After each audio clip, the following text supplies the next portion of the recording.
Hello, everyone. Good to see you. Sorry about my whole lighting and camera setup here. Just the way it is. I think we only got a couple more weeks till I might have a real actual setup somewhere when we get into the new house. But anyway, so Mondays with Mark, looking at the text that many people will be preaching on this coming Sunday in Mark 8. Let me just pull that up and walk through a couple things. If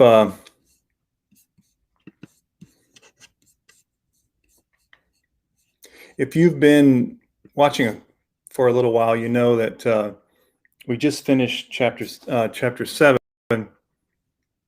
and you'll notice that the first part of chapter 8 is the feeding of the 4,000. So you've gone from the feeding of the 5,000 through different journeys. Then the woman, the Samaritan or Syrophoenician woman, challenges Jesus about the breadcrumbs and who's able to get the bread. And then you get Jesus in the midst of a Gentile audience sharing bread with 7 baskets left over from 7 loaves. Of course, 7 being this traditional number and symbol of completeness and fullness. So then the Pharisees and scribes, the Pharisees ask for a sign. He says no. You'll notice then that again there's more bread talk here about the yeast of the Pharisees, and then Jesus cures a blind man. So you have this healing again, right again after as talk of who's able to get bread, and then here we come to the point of this story, of course, and then the story of the blind man being given sight comes in stages, right? This is the one where he asks for his sight to be returned, and then he takes him out of the village and puts saliva on his eyes and laid his hands on him, and then the man can see the trees, people walking around like trees, and then Jesus lays his hands on his eyes again, and his sight is restored. This multi-phase coming to sight, coming to illumination, which it kind of is sets the tone for what comes next with Peter. So after this, Jesus went on his way on with his disciples to the villages of Caesarea Philippi, and on the way, he asked his disciples, who do people say that I am? And they answered him, John the Baptist, others Elijah, and still others one of the prophets. And he asked them, but who do you say that I am? And Peter answered him, you are the Messiah. And he sternly ordered them not to tell anyone about him. Then teach them that the Son of Man must undergo great suffering and be rejected by the elders, the chiefs, and the scribes, and be killed, and after 3 days rise again. He said all this quite openly, and Peter took him aside and began to rebuke him. But turning and looking at his disciples, he rebuked Peter and said, get behind me, Satan, for you are setting your mind not on divine things, but on human things. He called the crowd with his disciples then, if you want to become my followers, if any want to become my followers, let them deny themselves and take up their cross and follow me. For those who want to save their life will lose it, and those who lose their life for my sake and for the sake of the gospel will save it. For what will it profit them to gain the whole world and forfeit their life? Indeed, what can they give in return for their life? Those who are ashamed of me and my words in this adulterous and sinful generation, of them the Son of Man will also be ashamed when he comes in his glory, in the glory of his Father with the holy angels. And then let's see if I can get to 9, because unfortunately it cuts off at a weird place. And then he said to them, "Truly I tell you, there are some standing here who will not taste death until they see that the kingdom of God has come with power."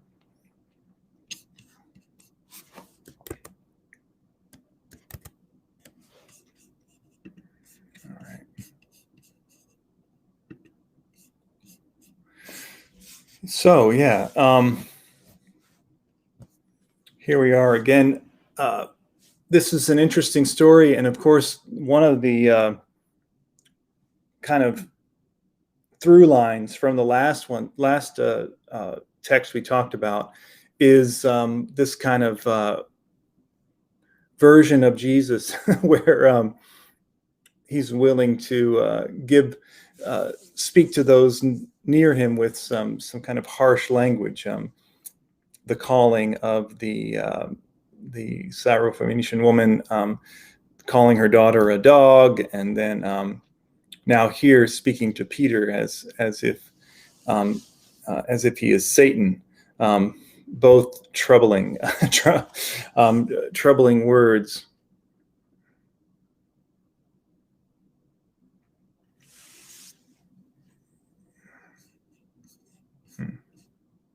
All right.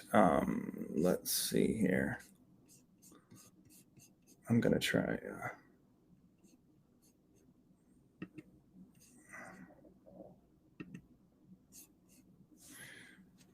See if I can get. Sorry, I'm getting a message over here from Marcy that she can't get in. Let me try. I'll try to get her in again.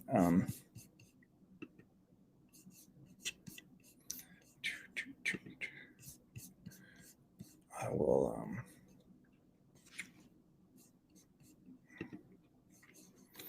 Yes.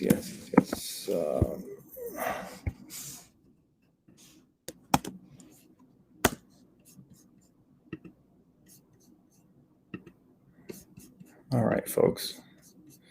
Let's hope that we can get this to work.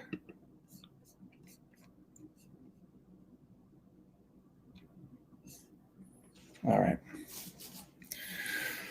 Anyway, so we're waiting. Maybe the link was just a little bit messed up somehow, but all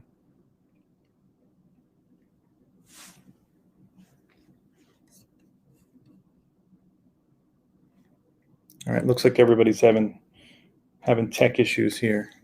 So yeah, and it could be my fault. I don't know. But while we're waiting to see if we can get them in, I'll just kind of set out some things that are of interest here. One is, of course, the way that. All right.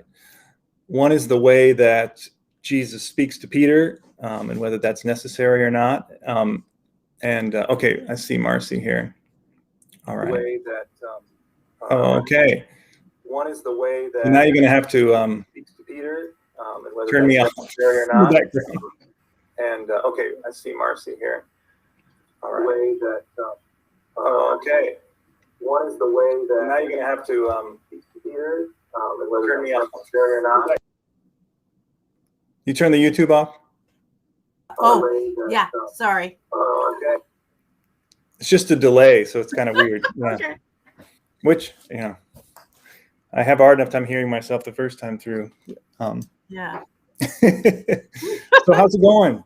It's good. How are you? I'm doing all right. Good. So I've already read the text. Yeah. And I was listening. Yeah. And I think that's harsh words. Yeah, and I don't know whether Mark says he's got tech issues, but I hope it's not on my side. But okay. We'll figure it out. I think we'll see whether he figures it out or whether we need to do anything more. Yeah. So harsh. Maybe we'll wait for Mark for that part because okay. because we wanted to get him in on the pastoral care conversation. So yeah. But the other thing that I think I don't know if you had a chance to look at some of that Brian Blunt stuff that I sent. Yeah. Well, anyway, but I think I think he makes this argument in a number of places and kind of has this kind of general way of talking about things. So maybe it's because one of the things that he talks about, one of the words he dwells on is in, let me see if I can pull it back up. Oh, now I'm too far in. Sorry. Let's see if I can get back to 8. Yeah, transfiguration. I'll see if I can. Oh, this one doesn't have the little air. Oh, there we go. There we go. I just don't remember what verse it is. It's probably the right away. Let's see. In 31 here, it says, then he began to teach them that the Son of Man must undergo great suffering. So we'll call him Brian, like we're like. So Brian, so one of the things that I can't do it. Dr. Blunt talks about. I'll do it, Brian. Yeah, one of the things he talks about in the book is he really takes a lot of time to talk about that. That it is necessary, or he must, or the reason why Jesus must suffer, the reason why the Messiah or the Christ must suffer, and of course, like his whole thing is about. I mean, his book is called Go Preach because the whole thing is like about how the main tactic of what Jesus is doing in the world is this preaching, which includes teaching and healing and all the other things, and that's the main tactic that Jesus uses, and that's the thing that gets Jesus in trouble because his preaching is tearing down all the boundaries and challenging all of the whole system, the way it's set up. And his argument basically is that, it is necessary basically just means that it's inevitable that this kind of preaching and this kind of witness is going to lead to a challenge by the state. Right. And it's revolutionary. Yeah. And we know from history that a lot of revolutionaries meet untimely ends because his preaching gets him in trouble. And better the disciples know that now. Right. Exactly. They can make that decision, as we're called to do today. Be very clear, and I believe that's coming. Kind of what being a disciple of Christ truly means. Right. Yeah. And the other word that he'll take some time to talk about in his chapter on this is about that idea of the way. The way. And so like this is the beginning of the section that takes them on the way to Jerusalem. So it's important for them to know that look, we are going this way now, and I'm not going to stop until we get there, and that will inevitably mean my death. Let me read this little section here, because I think maybe he says it better than I just summarized. He says, inevitability and necessity have different nuances, both of which are caught up in Mark's use of "it is necessary" at 8:31. Jesus' preaching, because of the cultic and social boundary crossing that it represents, makes it inevitable that he will clash with those in power. Because they have power, more social and political power than Jesus at this point, the end result will necessarily be Jesus suffering. The necessity thus operates from the perspective of the rulers who have no other option if they want to curtail Jesus' boundary trespassing preaching. If he will not stop, they must destroy him. Stop. Right. So exactly. So I think that's an interesting take, especially the idea that the necessity is on their part. Right. Like Jesus has got to do the preaching. They necessarily have to make him suffer if he won't stop the preaching. If he won't stop, we must stop him. Exactly. So I thought that. I think of King in that way as well. Certainly, well, all throughout his life, but particularly toward the end, where people perceived what he was doing was much more radical. It was clear that he wasn't going to stop. In fact, in many cases, he ratcheted up. Yeah. More, and it was clear that that same kind of thinking of the powers that be, of empire. If he's not going to stop, we have to stop him. So, no doubt. Yeah. And like you said, many people. Oh, is there Mark? Yeah, because I had to. Sorry. Good evening. Mark. Yeah, hey, Mark. My Virginia Tech friend. Yeah. Hello there, UVA friend. Hey, Mark, we can't see your head. All right, let me see if I can get this technology, man. Sometimes you got to stick with what works. And I tried something different, and it didn't work. Yeah. So stick with what works. Oh, there we go. There we go. Yeah. Cool. Yeah. So what you been up to besides wrestling with tech? Not much. Just getting excited about vacation starts this coming Sunday. So looking forward to that. Yeah. Where are you going? Where are you going? Outer Banks, North Carolina. Duck. Yeah. One of my favorite place. One of my favorite places in the world to go. Where are you there? Where are you? We're in Duck. We're actually in the heart of Duck. First time I've stayed in the heart of Duck. You come up 12 and slows down to 20 miles an hour, right in the heart of Duck. So that's where my family also vacations too. So it's wonderful. Yes, it is. Yeah. Yes, it is. Usually I'm down in Killable Hills or Nags Head, but this time we found a little place in Duck. So Duck is lovely. Looking forward to going to that Soundside Park and taking some pictures over there. I didn't know that park was over there, so I'm looking forward to doing that. Nice. It's lovely. The sound is people really don't pay much attention to the sound. I think they love ocean, and ocean is great, but the sound is lovely as well. Most of my photography I've done has been sound pictures. Nice. Right. Most of the stuff I've done is Soundside sunsets. Good. Mm-hmm. Ooh, nice. Yeah. Awesome. I'll share with you some of my images I've taken sometime. Oh yeah. Yeah, that'd be cool. Yeah. Good stuff. So we'll be watching your Facebook next week because you'll be putting some pictures up, right? Yep. That's good. Yeah. So I don't know if you were able to be listening, Mark. No, I missed a lot. So we won't go. Well, it's worth repeating, but since it's reading Dr. Blunt, but personal opinion. But we were just talking about the in 8:31 where it says that Jesus, Jesus tells him he must go to Jerusalem, and he must suffer, and he must be crucified, and then and this idea of what is the necessity, or what is the reason, why is it inevitable that Jesus has to suffer, and just talking about how in Dr. Blunt's book called Go Preach, which is about Mark, he's talking about how the thing that Jesus has to do is to preach, and part of that preaching is teaching and healing and all the things that go along with that.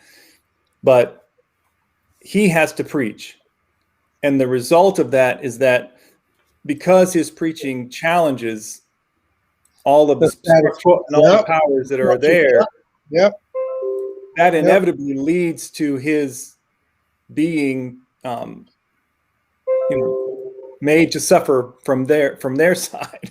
And, in the quote that I just read, he says that the necessity is on the part of them, that they have to make him suffer because he won't shut up.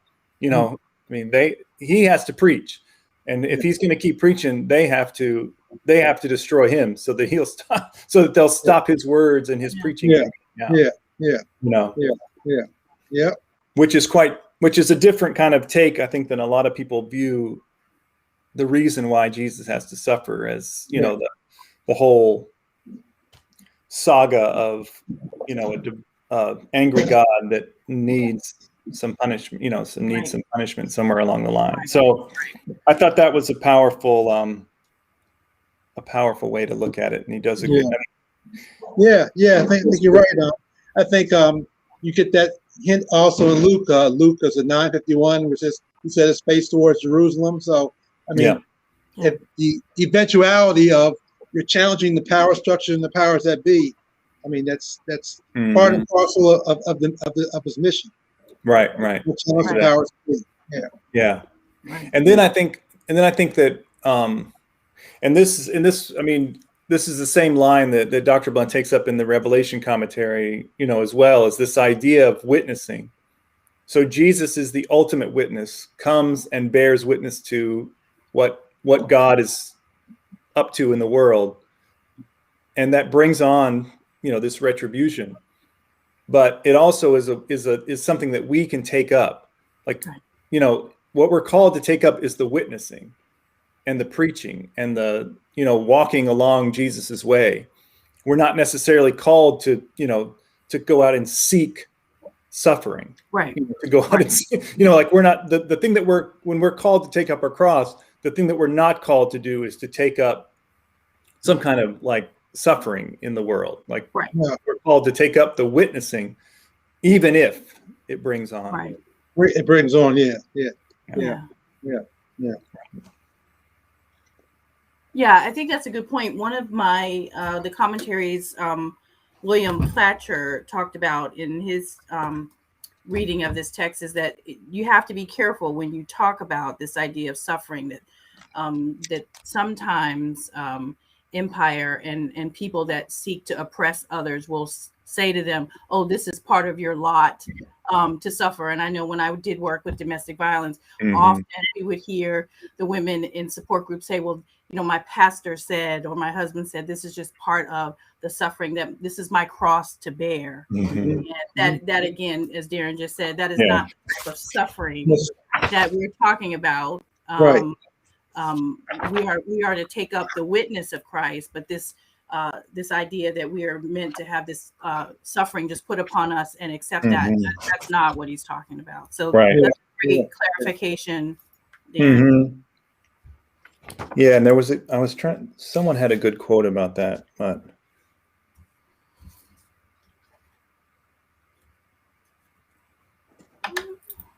yeah, don't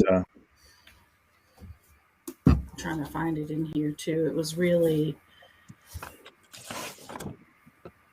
I think it's just like it's talking about, well, this is talking about the deny language, but I think it's the same kind of thing. To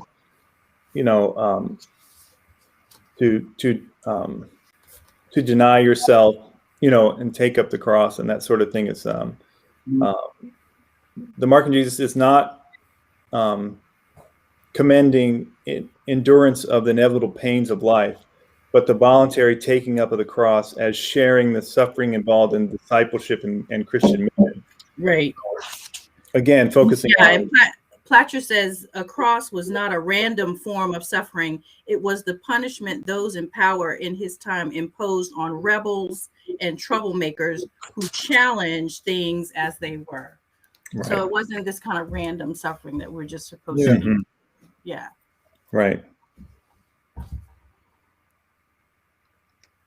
Yeah. Yeah. And I think that this is, and this, I mean, that kind of, I don't know whether we're ready to jump into that, but that kind of leads us in that same, into that same kind of place again, is because we, I mean, because there, like this, I think that taking up the cross language and the denying yourself language gets used of all kinds of everyday things or what, or whatever. I mean, people talk about getting cancer as the cross that they need, it's my cross that I have to bear, or so, all these different things get thrown under that label. And in a way, like you're saying, that it's a very specific thing. Right. I mean, it had a very specific kind of, there were certain things that you would get put on a cross for, and it wasn't just just a random thing. And not everybody would get, not everyone would find themselves on a cross. I mean, you would, they wouldn't waste their time with some people. You'd just be gone. It was a public kind of shaming of a sort. So yeah, I mean, so then I think that's where we get into this question again of kind of pastoral care and the difference between like talking about, supporting people in the things that they go through in life and being a good community member, being a good, supporting person within a community and loving people in a real way. But balancing that also with the call to take up your cross. I mean, there's two, there's kind of, we can't let those things slide into one another, I think. Right. Yeah. There's kind of a suffering of daily life, and then there's a different kind of thing that happens when you're being a disciple, when you're following after Jesus, and that brings on a certain suffering from the state or the or the powers that be. Yeah, because you're taking up the cross is about a deep level of commitment.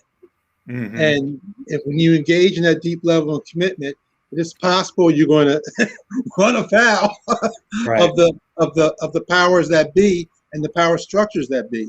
But on the other side, that I think what happens on the other side is we sometimes fail to engage or criticize those powers that be. Right. That we accept that, oh, well, that's just the way. No, that's not the way it's supposed to be. Oppression is not right. Patriarchy and all this kind of stuff is not right. It's not correct. It's not good. So we sort of kind of push that to the side and say, well, that's okay. No, it's not okay. Right. It's not okay. Yeah. Yeah. I think, I mean, I'm just trying to think about, like the way that I see this, because I see it a lot where, like you talk about the struggle, like, I mean, the way I hear it more is maybe more about Paul,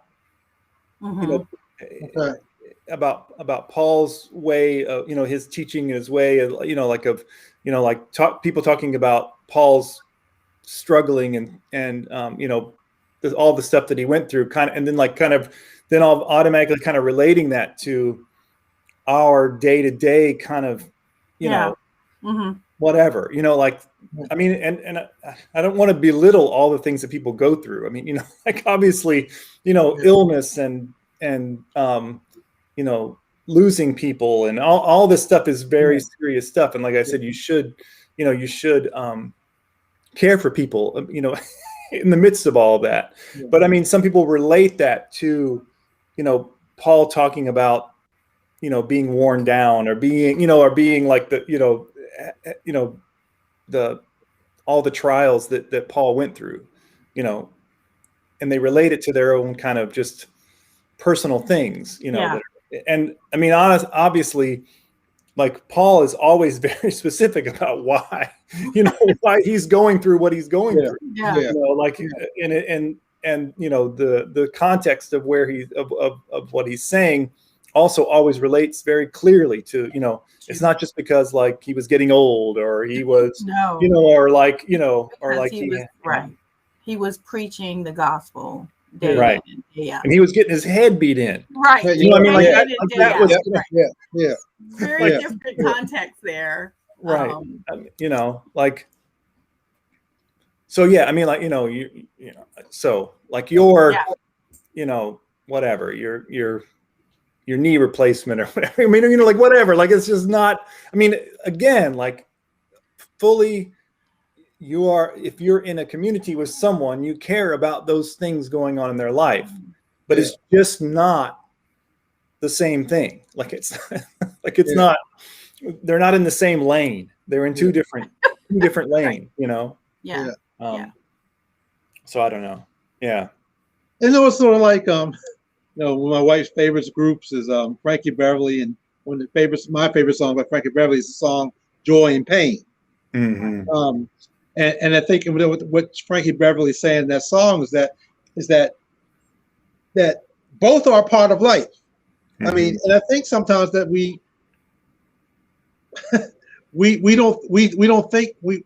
don't think that life should have its negative side, but that is what life is.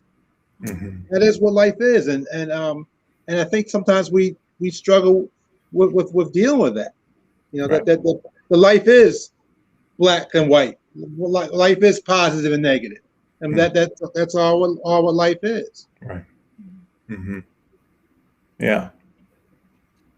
Yeah. I mean, I think it's interesting because there's like, I mean, I think like I think of the like the Buddhist understanding that like suffering is inevitable. You know, like Right. just in general, that the world is filled with suffering. You know, like that. That's like I think that's part of the Christian tradition. Like we understand that that like creation has gotten off kilter.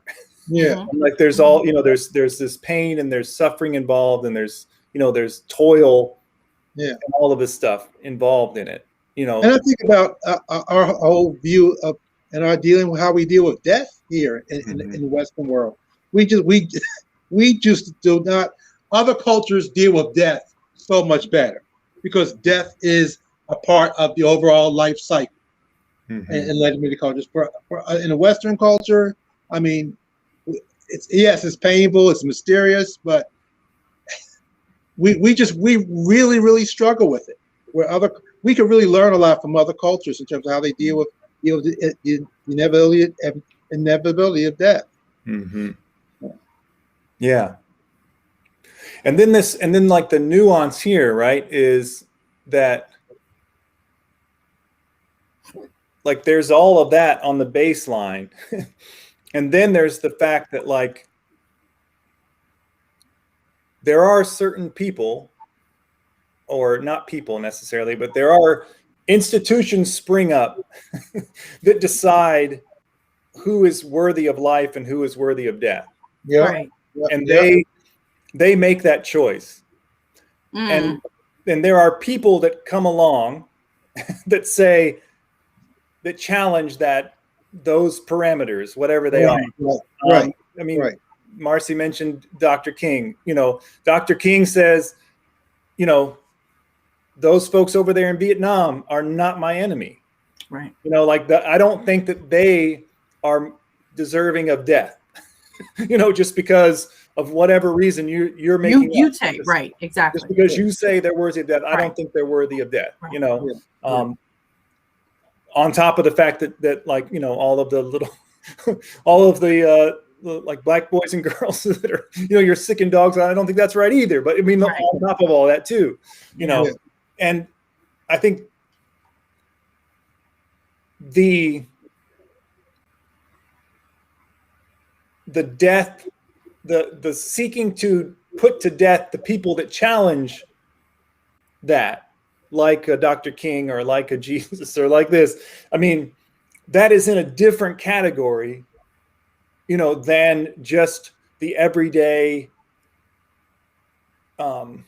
pain of life. Exactly. Like death is inevitable, suffering is inevitable. Right. Yes. But then there is also this added dimension of the fact that there are people who want to choose who lives and who dies and what they do and how slowly they do. And the people that challenge that can face an untimely death, let's say, or or an increased amount of suffering. And that is, I mean, most of the suffering and well, let's just use the word suffering. Most of the suffering that's talked about in the New Testament is that suffering. Right. Yeah. And the other stuff is just an assumed baseline underneath all of that. That you don't need to talk about because everybody knows that's true, and you're supposed to care for the people that are going through it. Like that's that's an assumption. That's not it's this second order thing that that the New Testament's talking about. And I think the challenge for us is, how do we continue to show compassion to people going through the first order thing, while challenging them to accept that the Christian call is to do balance. The second. How do you strike that balance? Yeah. How do you strike that balance? Yeah. Right. Yeah. How do we strike that balance? And how do we get folks to understand that in certain areas, there's a certain human responsibility. And I'm going to bring up a subject, 9/11. I was thinking about a book that one of my New Testament professors wrote. He has read. This is some years ago. And one of the things he was saying in the book is that terrorism is horrible. What happened on 9/11 was horrible. But what was the United States' role in leading to that event? I mean, when we look at our role in the Middle East and whatever, what did we do from a political standpoint, from an economic standpoint, from a policy standpoint, to help lead to 9/11? So we can talk about what Osama bin Laden and all that, but did we do some things to create what Osama bin Laden and what happened on 9/11? What was our role in that? And folks don't talk about that.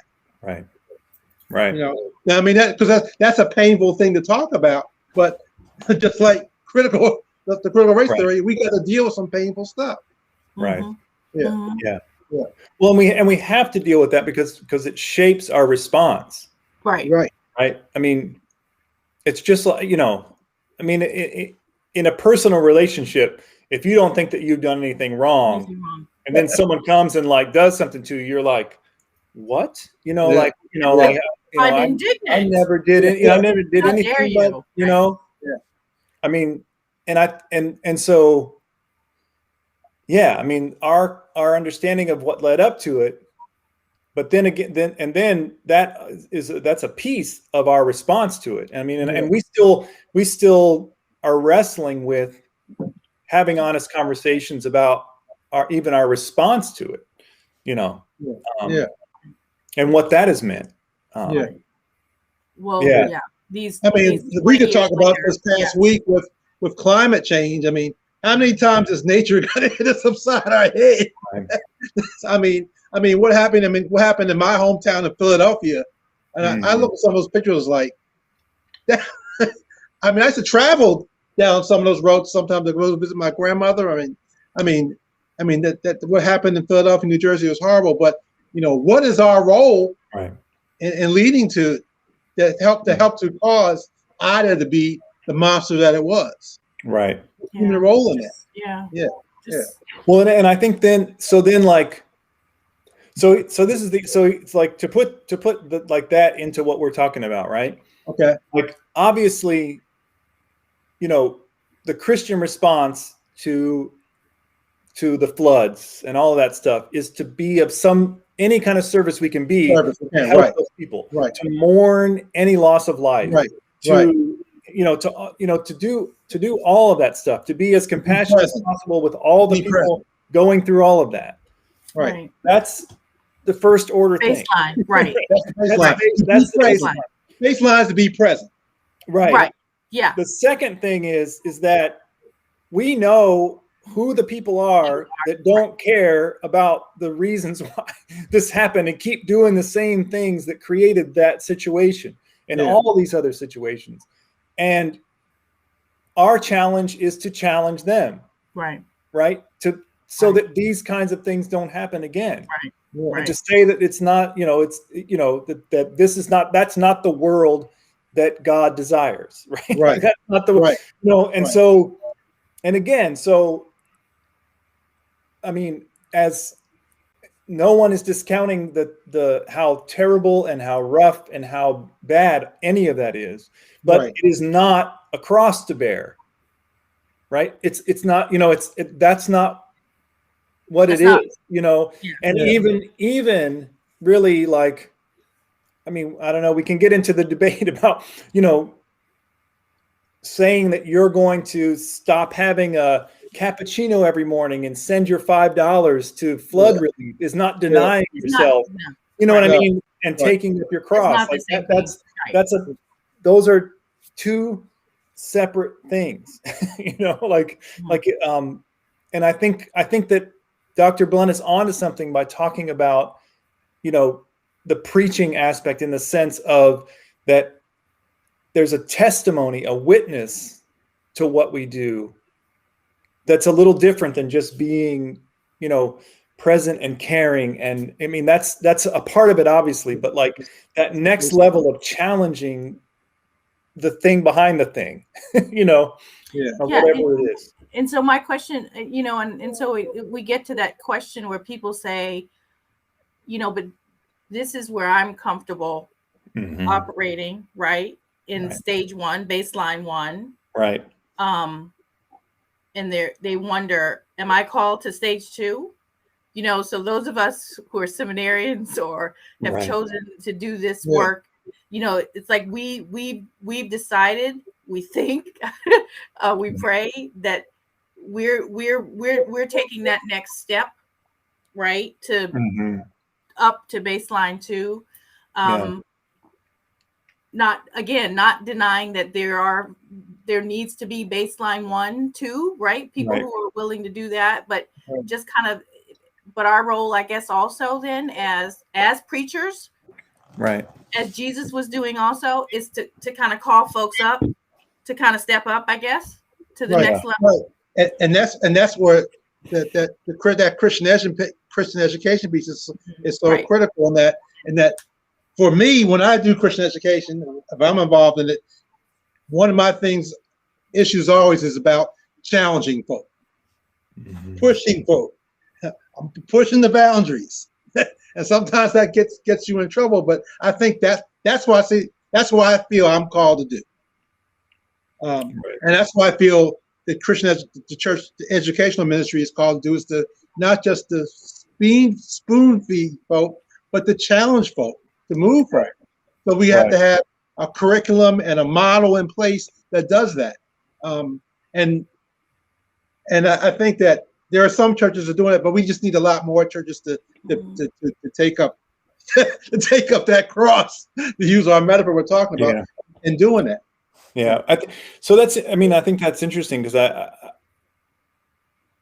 I guess, is it an either or kind of thing, or is it a both and,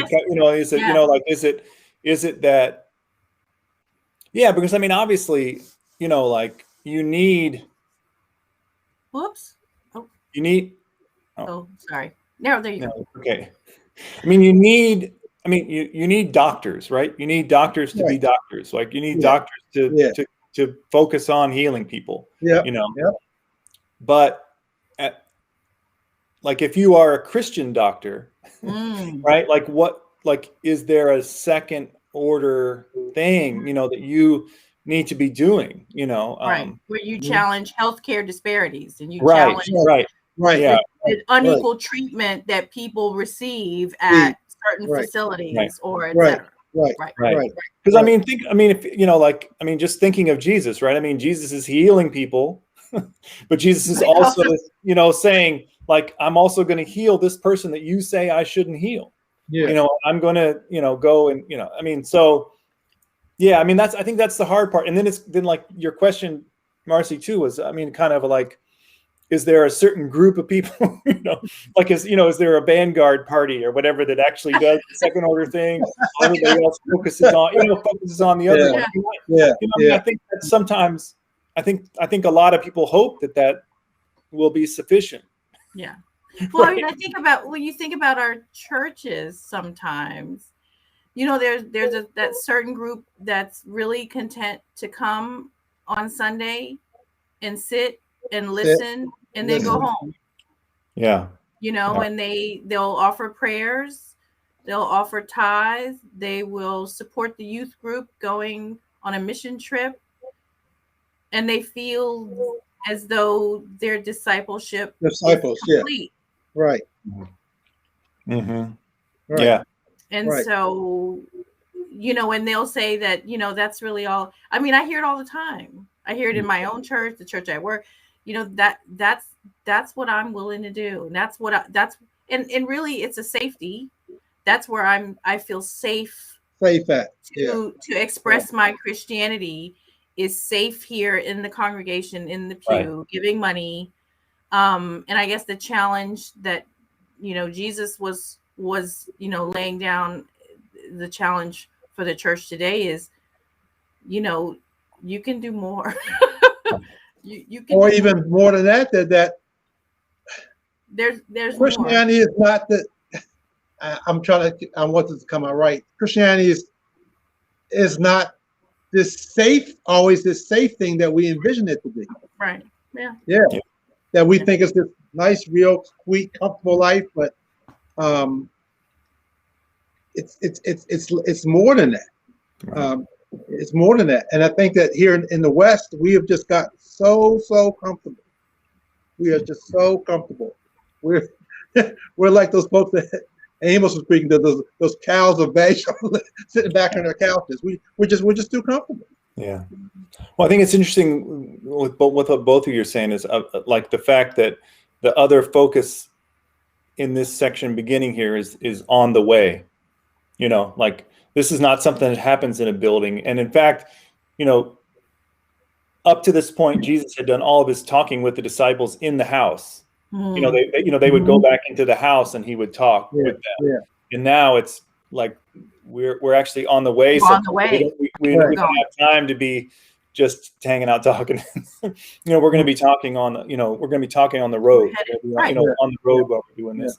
And I think, this is part of the thing. Again, like. I just bought a house, so I don't listen too carefully to this. Because I still gotta pay that mortgage. Gotta pay that mortgage, though, right? Still gotta pay the mortgage, but I mean, it's so complicated. Right. In the end, like part of the thing is that the stuff that Jesus is talking about us doing, like, doesn't happen in the church. Like we're not really like witnessing and testifying in the church. In the church, we're learning what that means. Like what the way it consists of, what it calls us to. And we, maybe are doing a little triage on each other because we were out there practicing it, and it effed us up, so we're doing that sort of thing, emboldening ourselves, imagining what it would look like if we did do what Jesus is calling us to. Yeah. So that's what we're doing in the church, like in the building itself on Sunday morning. That's what we're doing. Yeah. Like what we're being called to do happens somewhere else. Well, it doesn't happen there, And I love, so we haven't, and we probably, Darren, I don't know your time frame, have time to jump into this article at all. But the one thing that Willimon says that I really appreciate, and I think this is where what you were just alluding to, that the church is a field hospital where those having been wounded by their participation in Christ's mission are bandaged up so they can be sent right back out to the front line. So again, that work doesn't happen in the church. No, you're out in the world. Right. And that type of witness will, as you describe, will necessitate that you will suffer. And those are and we don't have time to get into all of this article, which is quite explosive. I think that part kind of resenates just with what you said. It's a field hospital. I think about MASH, right? We all if we're all in that genre of Hawkeye and Trapper and just bandaging people up. An unfortunate kind of metaphor in terms of war, but still, but bandaging people up, and a lot of them would go right back out. So that idea of, Well, and I think it's hard. I don't know about I don't know what different kind of churches in different places, but for those of us in like kind of the mainline churches or the or in a lot of churches right now. Part of the problem is that a lot of the folks that we are ministering to and among feel like they're kind of past their prime of being out witnessing somewhere, not saying that they ever did, but it's almost like, oh, well, I hear what you're saying. I like what you're saying, but it's kind of a little late for me to be. I've done my time, and it's Yeah. I mean, but anyway, that's not, but yeah, I mean, I think that's, we didn't get too far into that, into the article itself. Did you get a chance to look at it, Mark? Yeah, a little bit. Yeah.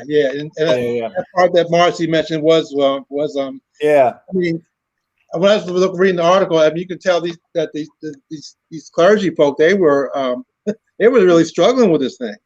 Mm-hmm. I could hear a lot of pain. I was thinking about Henry now when he in some of his writings, in terms of that, you got to do that. You got to do that self-care to do this type of work. Yeah. No, it's interesting. I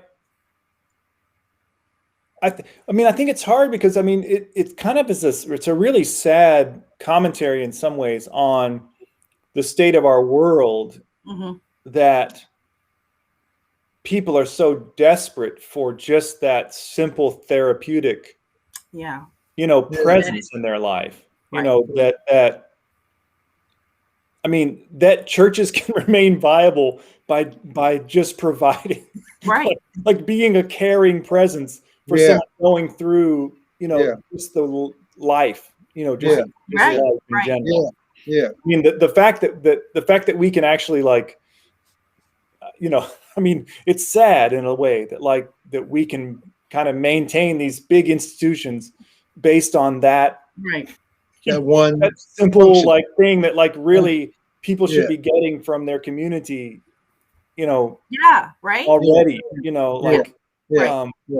and that we don't even have time for the next level of stuff because people are, I mean, it's kind of like the public schools, right? Like like the thing that they're supposed to be doing is teaching kids, the things that they need to know in order to go out and actually, do things in life. But but really what they're doing is just feeding them and providing social workers and ear doctors and eye doctors and all these things that are not available in the community. But I think what was so sad about this article, that when was this article written?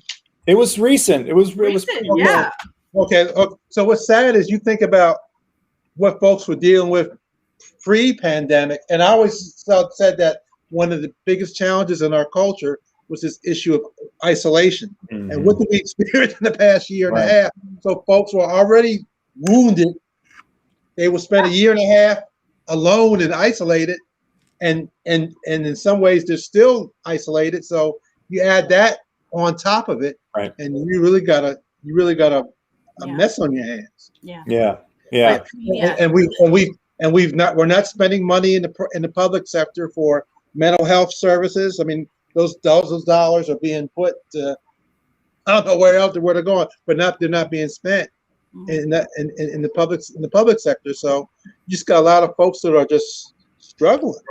Right. I mean, the level of brokenness is really, I mean, it's high. It's very high, and will only continue to get high. It will continue, just thinking about just the untold number of evictions that are about to start. About to happen, have been. But I mean, and so those are the folks that we're going to see in our congregations. And so, it's a lot. So wanting to minister to those folks, while again also calling folks up to base camp too,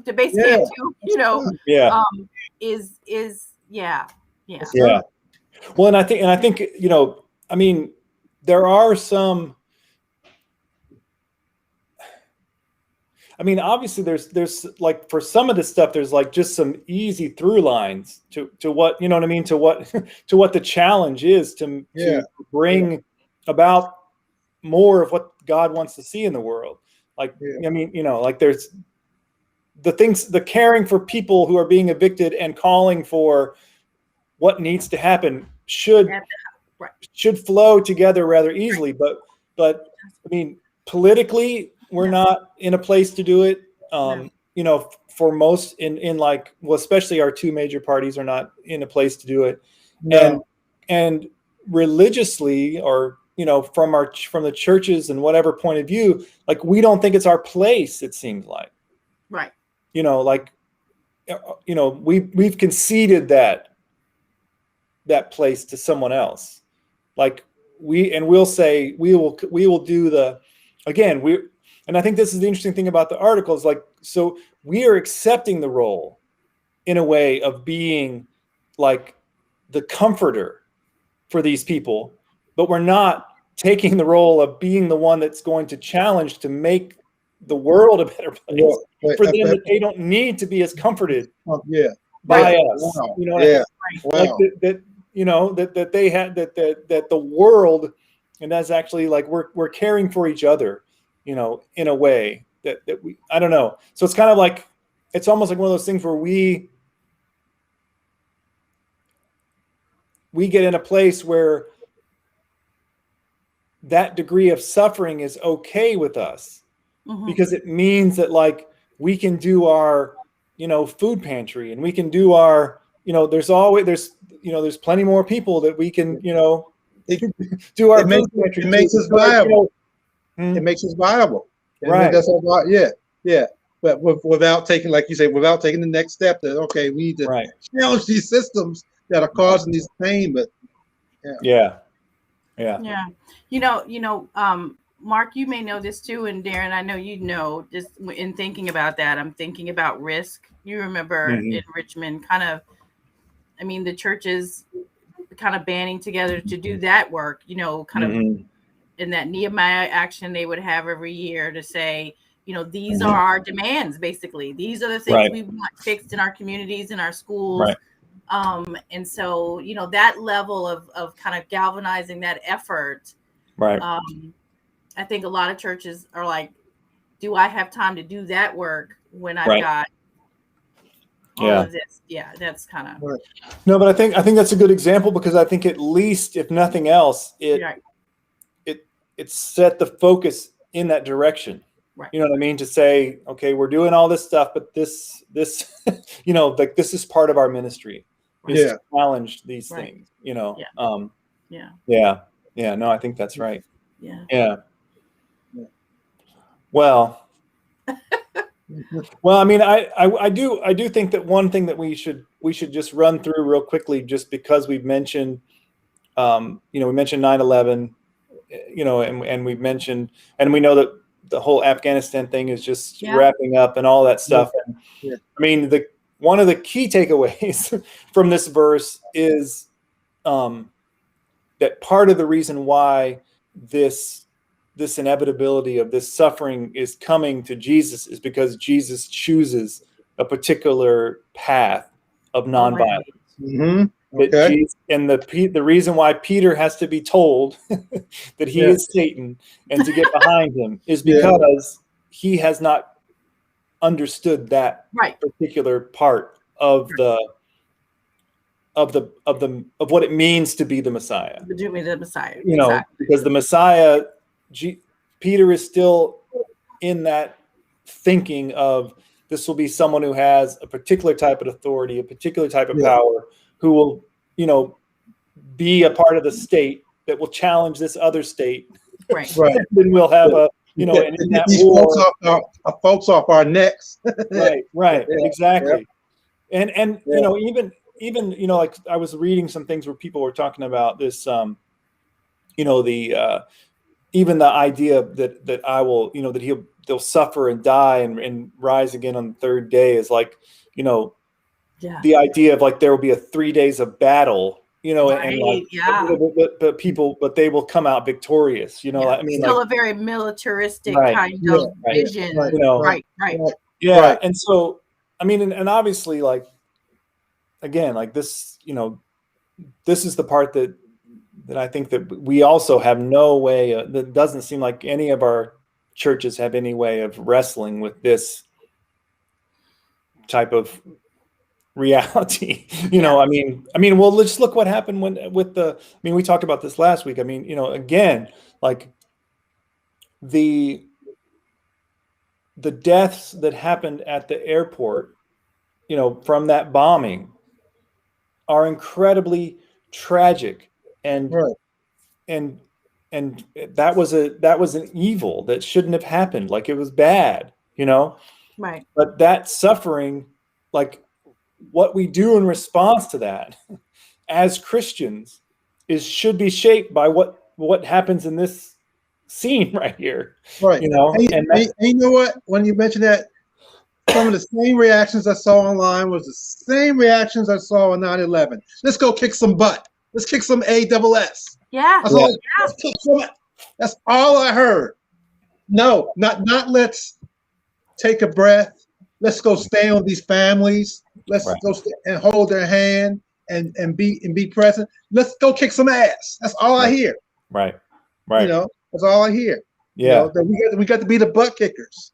Right. Going back to what I guess that was part of Reagan's vision, that America's the butt kickers. You saw that reenacted again with Donald Trump. We the butt kickers. Let's go kick some butt. Right. Yeah. Well, and then Biden, I don't remember what he said exactly, but like, we will not forget. We will not forget. We won't forget. We won't forget. We're gonna hunt you down. Yeah. And then I guess after they bombed and then apparently took out a family with a drone. Right. He's like, it's not over. We've not finished coming after you. And it's just like, oh my God. Yeah. So I mean, like, and of course, like, here's the thing is like that again, like at one level, like that's perfectly understandable. Right. That's the way the world works. That's the way people are. But that's not what we're called to be. Right. Exactly. Yeah. And so how do we, and I think that's part of the article, like part of the article, like I understand people's frustration with it, but part of the article,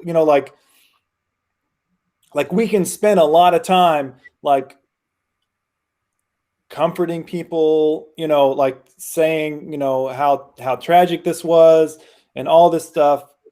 But then like in the midst of that, if we're just condoning like, a complete annihilation of a group of people, like in our name, for that sake, like that's not who we are, like that's not, we can't let ourselves just stay in a therapeutic space of trying to help people heal from this tragedy or whatever. We have to say that there's responses to it that are acceptable in Jesus' name, and there's responses that are not. Right. And it goes. We have a hard time with that. We really. Yeah. But again, we have a hard time here in this country of accepting our role and the responsibility of things that happen, whether that be 9/11, whether that be what Gutierrez talked about in Liberation Theology about economics and the role that economics had to play, and what's happening in Latin America and what's happening right now. We just don't want to. We don't want to accept our responsibility. Right. And I even think it's very similar, not unlike churches that just really, really want to focus people toward their personal piety, their personal walk with Christ, while not at all talking about the justice, liberation, revolutionary that he was, is, and just want to ignore that whole thing. So quiet on issues of justice. Right. But let's sit and talk and sing Kumbaya and talk about how we're saved, and when you think about that word, the saving word and all of that, what that means, wholeness, what it also means around wholeness of communities, wholeness of societies that are free from this oppressive, racist, patriarchal kind of demonizing worldview. That they're crickets. That's what you hear people say. Crickets. Yeah. And that goes back to the Christian education piece. That we have a lot of work to do. Yeah. Okay. Yeah. No. Yeah, and I mean, no, all that stuff, everything you said. Yeah, and Anyway. yeah. So are you all preaching on this text this coming Sunday? No, I'm preaching. But ironically, some of this is going to be in there. Okay. I'm preaching on it's Deacon Sunday, and I'm preaching on the title Renaissance and Renewal in Real Time. So about church renewal during the pandemic, and so a lot of what we've talked about here this evening will find its way in there. As you know, again, that level, that next level of discipleship, as evidenced by our favorite deacon Stephen. We gotta, he was also, so that gonna try and get some of this in there. I am preaching on this text, and we're kind of doing rally day, so mine will be like, what's rally day? Rally day is like when all the programs start back up again after school comes back, like, so Sunday school kicks back up again, and that sort of stuff. We're doing that too. Yeah, so I think my take is going to be kind of along the lines of, how we need teachers and how we need people to guide us, up the levels of this of this path. How of this way. There's. It's great that Peter made it to this place of confessing who Jesus was. Right. That's a beginning step. Right. But clearly, he still needed more education, more educational guidance. Yeah. So, and that we need these people, because in our lives we're going to be called upon again and again to, to either to bear witness, or to, or end up denying Jesus, like Peter did later on. Because continuing to not see him for who he is, right? Not truly recognizing who he is, right? Yeah, it's one thing. Are we as blind? As Bartimaeus, are we as blind as the man? Right? He grants sight to, but do we see? Right. Yeah. Yeah. And it's interesting because someone makes a point of saying that the word that they use for deny yourself is the same word that is used when Peter denies Jesus. And in the sense that denial is not necessarily about, like, again, going through these, whatever things of life, but like setting yourself, making a claim about who God is by letting yourself kind of take the back seat and letting, but yeah, so we'll see. That'll be interesting. It'll be interesting to see how y'all do that. Y'all have to send me the tape or the recording of it. Yeah, and I never sent that one I told you I was going to send you. All right. I gotta remember. I don't even remember what it was. Huh? Won't be sending mine. I'll just won't be sending yours. Oh, I'd like to hear it. We'll see. Yeah, I don't know where mine's going to come out either. So we'll see. We'll see what happens with that. Okay. Yeah, but no, I think. And then so next week. What is the lectionary for next week? Let me see. It's 9 something, but I don't know what it is. I will tell you in just a moment if I can find it very quickly. Next week is, let's see. Hold on, I'm getting it. Is that September 19th, correct? Yeah. This it is 9:30 through 37. Let's see what let's see if I can. So the 19th? The 19th is Mark 9:30 through 37. Yeah, so Okay. Let me see here. So 9. Can you see it? Okay. Oh, so it's just the next time around. Yeah, right?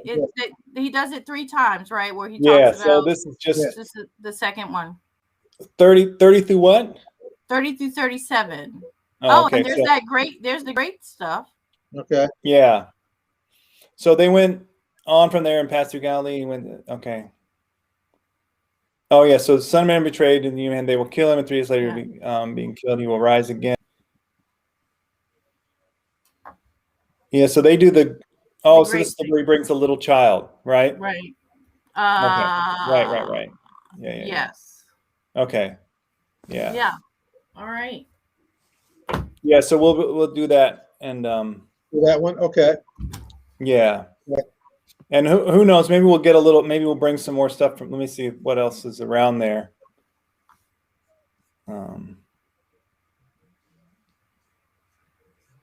What's right before that? Another healing. Yeah. We might have to set the. Is coming? Is Transfiguration coming? Well, Transfiguration, they already they pull that out. What, the Sunday before? Oh, that you're not going to do it now. Got it. Sorry. Right.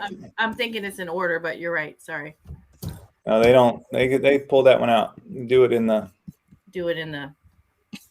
Now I feel silly because I can't remember when Transfiguration Sunday. Is it? I don't know. It's before what? Oh wow! What? I don't even remember either. Gosh, when they do it. I think it happens. Is it? It's before Lent. I think it's like the Sunday before Lent. Yeah, Sunday before Lent. All right, I redeemed myself. You did it. Yeah. Yeah. So we'll do that. Yeah. The pressure to know these things. Right. Yeah. Yeah, and I'll see if I can find. Maybe we'll. I'll see if I can find some other interesting fodder to bring up in the midst of it. Yeah, that'd be awesome. Okay, cool. Yeah, something about children. We'll have to figure out something about. Yeah. About kids. Yeah. So my kind of themes are. I can't remember what the third one is, but so since we're in this kind of coming back to church school kind of stuff is, talking about teachers, talking about from that text, and then I can't remember what my third one is, but they all kind of go in that, Sunday school, Christian education kind of vein for the next 3 weeks with the Mark text. But I can't remember what the third one is now. That's weeks away. In the PCUSA church, isn't it like Christian Education Sunday or something? Yeah, I think this coming Sunday or the 19th. Yeah. I think the 12th. I think the 12th is Christian Education Sunday. It's like because it's like most people have started school after Labor Day, so everybody's kind of back to that routine after the summer. Is it? Are any of y'all going to deal with 9/11 at all this Sunday? I am actually going to talk about it. You're going to deal with 9/11? I would love to hear how you deal with that. Yeah. Well. Yeah, I will. Yeah, and there's a chance that it'll come up in mine too, depending on where we go with. Because whether I bring in the whole kind of nonviolence angle or not in that text, I think that would easily lead to it. But I still don't know what I'm doing yet. Yeah. Okay. So. Yeah. I think it's definitely something. Well, I mean, it's hard because everybody's going to be thinking about it.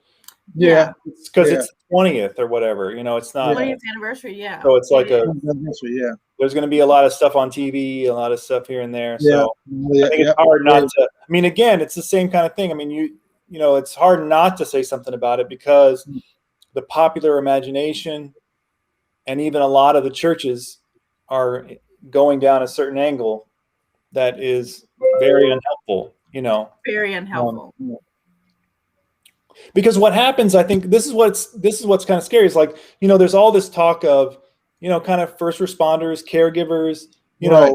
and that kind of like being responsive to the pain of people, Right. but that somehow that slides right into like the military response. Right. And the revenge, like somehow those two things get they're connected. That the way to help people get over their pain is we go kick some butt. Right. Yeah. That's what they seem to go the way to help folks get over their pain. Let's go kick some ass. And that's right. not Right. Yeah. And that's not helpful. Yeah. Right. Yeah. But it's weird how those two things get pulled together whenever they're not necessarily the same. Like they're not really in the same vein. It's kind of a weird. Yeah. But anyway. Yeah. Well, I appreciate it, y'all. This was great. This was great. And good. It's good. Yeah, we will. So good. So are you going to join us from the beach? Yep. Yeah. All right. Yep. That's awesome. Yep. Yeah. Yep. That'll be good. Hold up your duck donuts so we can all. I'll probably just have to stop by Duck Donuts. Stop by Duck Donuts. There's one in Richmond. I guess there's one in Is Richmond. it still open? It used to be. Is it still over there, over by Willow Lawn? In Willow Lawn, I believe so. Yeah. I have to see if it's still open because I didn't understand how they got one in Willow Lawn.